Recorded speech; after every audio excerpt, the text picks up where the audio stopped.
si Public Works and Highways Department Chief tiniyak po na mapapauwi sa Pilipinas at mapapanagot itong si Zaldico ang nagbitiw na mapabatas o kinatawan ng Ako Bicol Party List. May update po dyan si Bombo Isa Cotoner.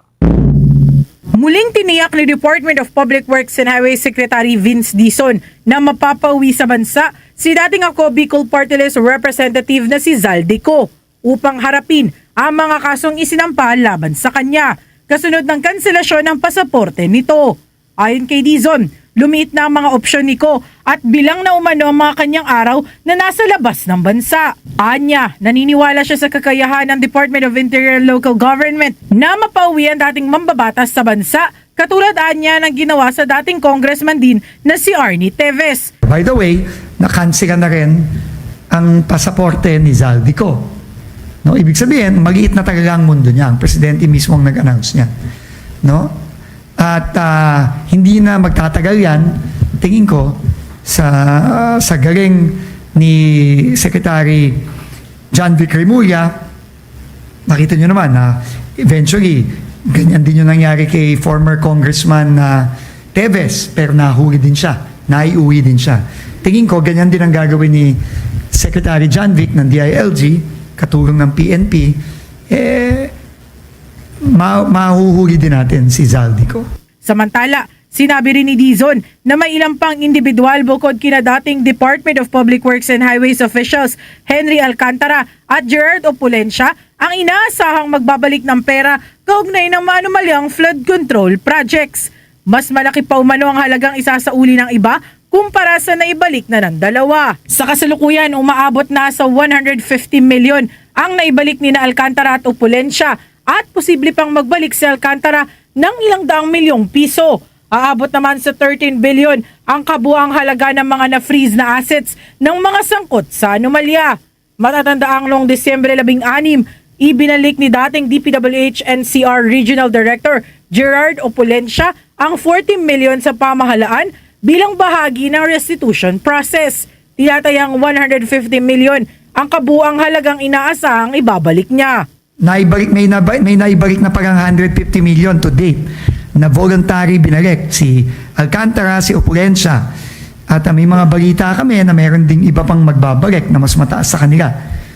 No? Aside from the two. No? Pero hintayin na lang natin yon. At may balita din na si Alcantara magbabalik ulit ng I don't know, ilang daang milyon. No? So, kasi kung tatanungin niyo ako, napakaliit nito, napakanipis nito. Kasi yung 100 million na yan, kulang pa yan doon sa tinapon nila sa casino eh. Sa iba pang balita, sinabi naman ni dating Department of Public Works and Highway Secretary Rogelio Babe Singson na hindi maapektuhan ng mga proyekto ng ahensya kahit nabawasan ng 20 billion ang panukalang budget nito para sa taong 2026. Basta't maayos ang isasagawang bidding at tanging mga kwalipikado at maayos sa kontratista lamang ang makikilahok.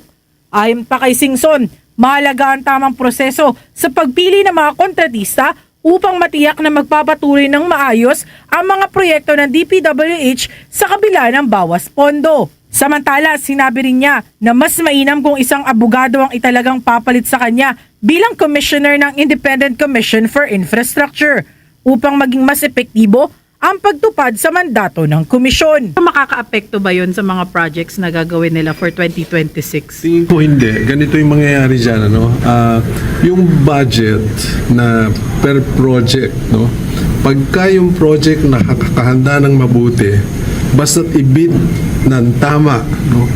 Public competitive bidding among accredited contractors, kung ano yung estimated ABC, no, for the project, magbibid yung mga galing na contractors lamang, hindi kahit sino. Okay? Kung nakikita nilang mataas yan, maglalaban-laban sila, ibababa nila yan. Kung masyado naman mababa, hindi sila magbibid dahil malulugi sila. So the public competitive bidding is a corrective mechanism. I think the new commissioner should really be a lawyer.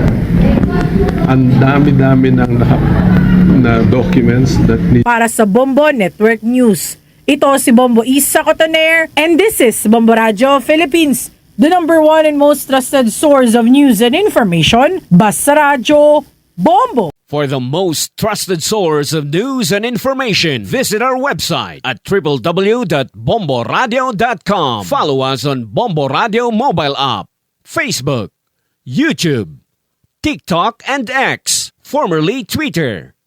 Like, share, and stay connected. Anytime, anywhere.